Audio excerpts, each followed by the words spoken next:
Today we'll discuss about the theoretical background of Marshall mixed design. First is overview. Basically, Marshall mixed design is a experiment to know the optimum bitumen content.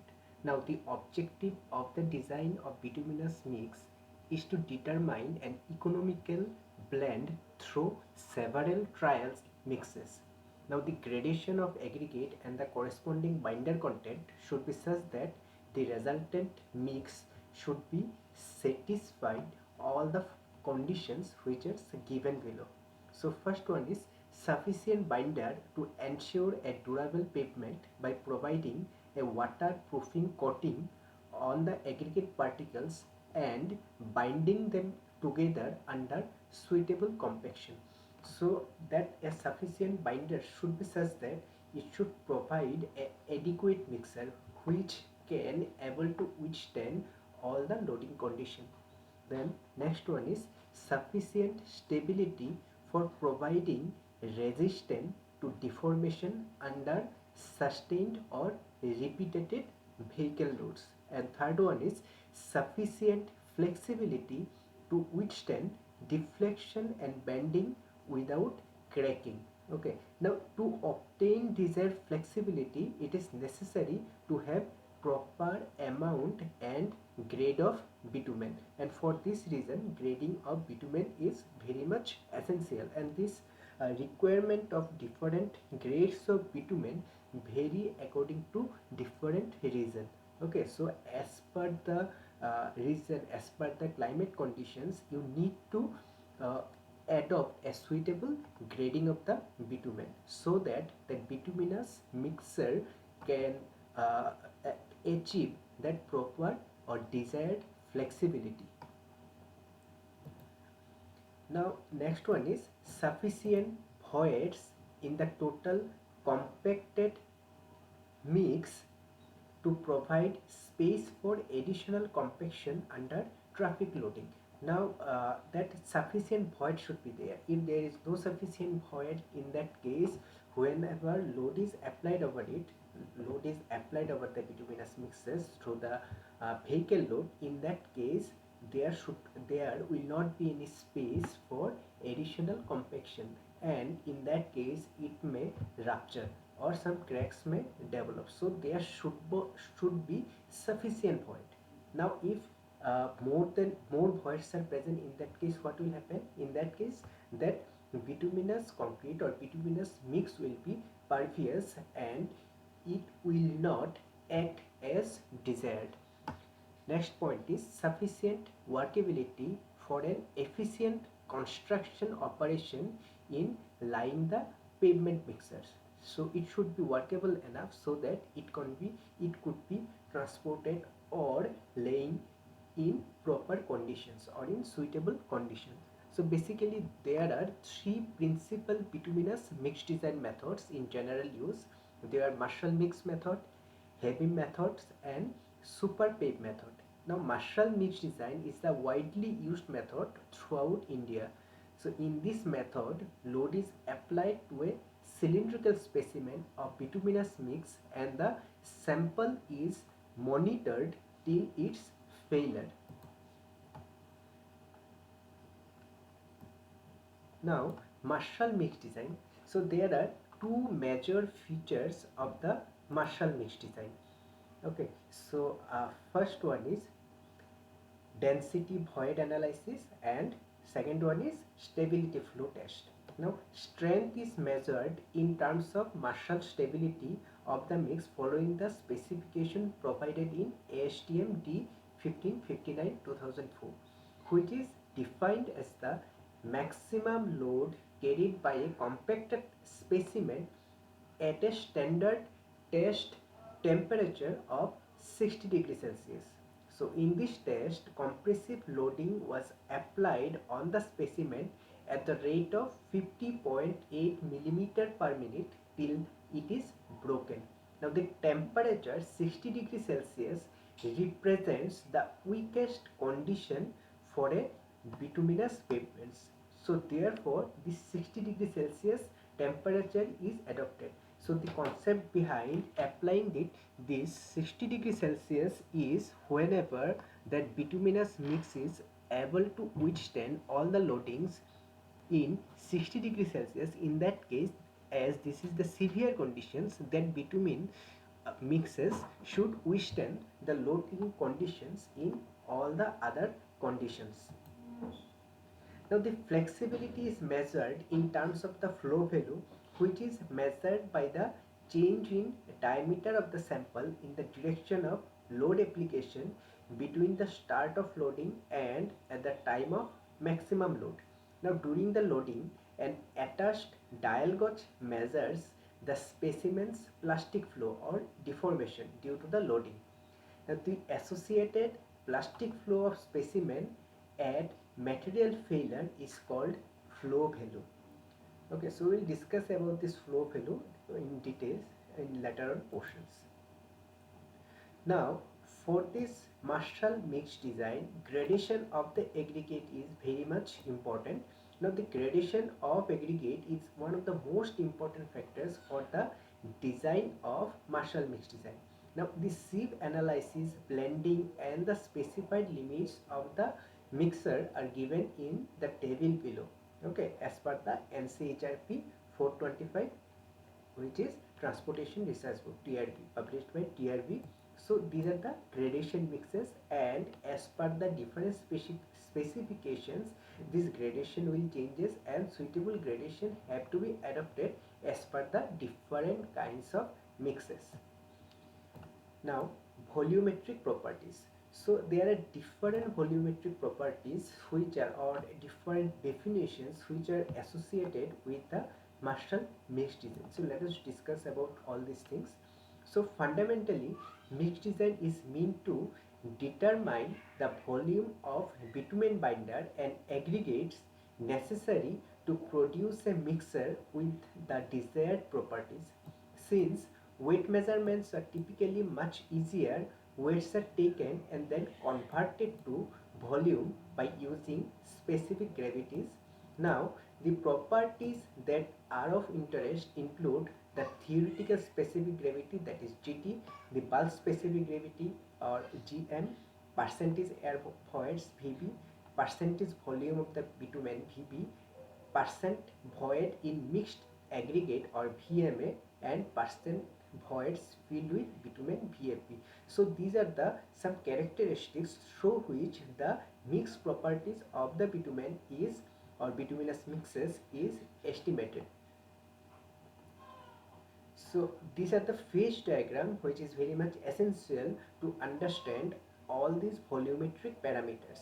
Okay, so these are the different proportions. So first one is coarse aggregate, then coarse aggregate 2. Basically this coarse aggregate 1 and 2 are indicated different specification of the coarse aggregate. Suppose there are two batching mixes. Okay, suppose 20 mm nominal size and 10 mm nominal size. In that case, you have to mix these two batch mixes in such a way so that it can attain the desired properties or desired gradation as per the table given over here. Okay, so for this reason here coarse aggregate 1 and 2 is used. Then fine aggregate is required. This is the fine aggregate. Then filler materials, generally sand is used as a filler materials or some dust, stone dust. Then bitumen, then air voids. Some air void should be there, that is air voids. Now theoretical specific gravity of the mix. Now theoretical maximum specific gravity of the mix is defined as following using this formula, that is GT equal to W1 plus W2 plus W3 plus WB divided by W1 by G1, W2 by G2, W3 by G3 and WB by GB, where W1 is the weight of the coarse aggregate in the total mix, W2 is the weight of the fine aggregate in the total mix, W3 is the weight of the filler in the total mix, and WB is the weight of the bitumen in the total mix. So G1 is the, now G1 is the apparent specific gravity of the coarse aggregate, and G2 is the apparent specific gravity of the fine aggregate, where G3 is the apparent specific gravity of the filler and GB is the apparent specific gravity of the bitumen. So basically in the below portion we are basically calculating the volumetric calculation. This is basically volumes of different component. Okay, and whenever we divide this weight to the volume, then we get the specific gravity of the mixes. So as this is calculated as per the uh, volumetric mixes, in that case, for this reason here apparent specific gravity is used instead of maximum specific gravity. Then bulk specific gravity of the mix. This bulk specific gravity of the mix is calculated using this formula, that is Gm equal to Wm divided by Wm minus Ww, where Wm is the weight of the mix. Okay, Ww is the weight of the mix in the water, and Wm is the weight of the mix in the air. So note that here Wm minus Ww gives the volume of the mix. Okay, this is the volume of the mix. Okay, sometimes to get the accurate bulk specific gravity, the specimen, whatever specimen you have designed, that specimen is coated with thin film of paraffin wax, and when weights is taken in the water. This however requires to consider the weights and volume of the wax in the calculation. So whenever you are using the wax, in that case that mixed properties of the wax and its weight and its specific gravity is also need to be considered. Then air voids percent. So the volume of the bitumen, that is Vb, is a percent of the volume of bitumen to the total volume, and given by Vb equal to Wb divided by Gb, and whole divided by W1 plus W2 plus W3 plus Wb divided by Gm, where W1 is the weight of the coarse aggregate in the mix, W2 is the weight of the fine aggregate in the mix, and W3 is the weight of the filler in the mix, and Wb is the weight of the bitumen in the total mix. Now Gb is the apparent specific gravity of the bitumen, and Gm is the bulk specific gravity of the mix. Then voids in mineral aggregate. Now voids in mineral aggregate, or VMA, is the volume of voids in the aggregates and is the sum of air voids and volume of bitumen, and it is calculated from the following equation, that is VMA equal to Vb plus Vb. Then voids filled with bitumen. So voids filled with bitumen is the voids in the mineral aggregate framework filled with the bitumen, and it is calculated as VFB equal to Vb into 100 divided by VMS. So whenever we are considering a bitumen or a coarse aggregate which is surfaced, okay, or in which the surfacing is done with the help of the bitumen, in that case that the total volume of the aggregate, in the aggregate there are different pores are there, so some pores are accessible, some pores are inaccessible. So in some pores or in some pores or in some voids which are filled with the bitumen, that particular portion is called void filled with the bitumen. Okay, now specimen preparation. So up to this, these are the all theoretical background of the Marshall mix design. Now how to prepare the specimen. So basically approximately 1200 grams of aggregates and filler is heated to a temperature of 175 to 190 degrees Celsius. Then bitumen is heated to a temperature of 121 to 125 degrees Celsius with the first trial percentage of bitumen, say it is 3.5% or 4%. So basically mix design is a trial and error process. So you initially put some mixture of the bitumen or some percentage of the bitumen, and you check with the help of all the characteristics which is defined in the previous slides or in the previous portions. So if it satisfied with all these characteristics, in that case it is okay. If it is not, in that case you need to find out other volumetric characteristics or the properties of the bitumen using another percentage of the bitumen. So basically this is a trial and error process. So first trial should be start from either 3.5% of the bitumen or 4% of the bitumen. Now the heated aggregates and bitumen are thoroughly mixed at a temperature of 154 to 160 degrees Celsius. Then the mix is placed in a preheated mold and compacted by a rammer with 50 blows on either side at temperature of 138 degrees Celsius to 149 degrees Celsius. The weight of mixed aggregates taken for the preparation of the specimen may be suitably altered to obtain a compacted thickness of 63.5 plus minus 3 mm. So whatever compacted specimen is there, the height of the specimen should be 63.5 plus minus 3 millimeter. Vary the bitumen content in the next trial by 0.5%. So initially it would be 3.5 or 4%. Say it is 3.5%. So for the next trial it would be 4%. For the next trial it would be 4.5%. Likewise, you increase the content of the bitumen. So remember one thing, whenever you increase the bitumen content, in that case its stability may be increased, but its flow value, okay, or its stability may be decreased, but its flow value may increase. So in that case you need to optimize the bitumen content based on all the parameters. Okay, so number of trials are predetermined. The prepared mold is loaded in the Marshall test setup as shown in the figure. So this is the Marshall test apparatus.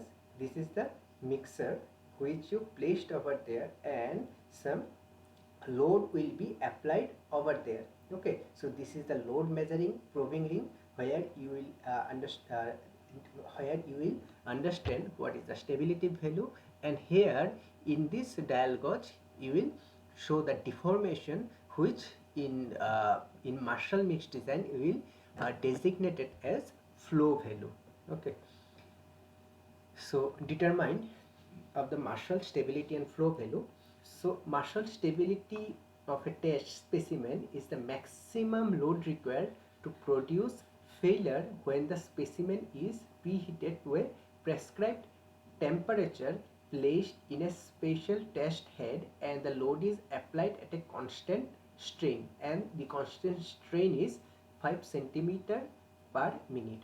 While the stability test is in progress, dial gauge is used to measure the vertical deformation of the specimen. The deformation at the failure point, expressed in units of 0.25 millimeter, is called the Marshall flow value of the specimen. So flow value is nothing but the deformation. Okay, now apply stability correction. Now sometimes you need to correct for the stability. Why? Because your test specimen, okay, the height of the specimen should be 63.5 mm. That is the ideal height, but in some cases you may not attain exactly 63.5 mm. So therefore measure stability values need to be corrected to those which would have been obtained if the specimen had been exactly 63.5 mm. So this is done by multiplying each measure stability value by an appropriate correction factors which is given in the table. Okay, so this is the volume of the specimen and these are the thickness of the specimen. So suppose if the thickness is 57.1 mm, in that case your correction factor should be 1.19. So these are all the correction factors. So based on this table, all the correction factor is multiplied with the stability value to know the exact stability value for that thickness of the mold. Then prepare graphical plots. Now why graphical plots are required? Graphical plots are required to find the optimum bitumen content based on the different characteristic of the bitumen. Now what are the graphical plots which are required for the test? So first one is binder content versus corrected Marshall stability. So binder content means percentage of bitumen content. Then binder content versus Marshall flow value. Binder content versus percentage of voids in the total mix. Then binder content versus voids filled with bitumen, and binder content versus unit weight or bulk specific gravity of the mix. Now, determination of the optimum bitumen content. Now, determine the optimum binder content for the mix design by taking average value of the following three bitumen contents found from the graphs obtained in the previous steps. So first one is binder content corresponding to the maximum stability, binder content corresponding to the maximum bulk specific gravity, binder content corresponding to the median of designed limits of the percentage air voids in the total mix. Okay, this stability value, flow value, and VAP are checked with the Marshall mix design specification chart given in the table below. Okay, so mixes with very high stability value and low flow value are not desirable, as the pavements constructed with such mixes are likely to develop cracks due to heavy moving loads. So this is the table. So these are the specifications of all the characteristics which you need to take into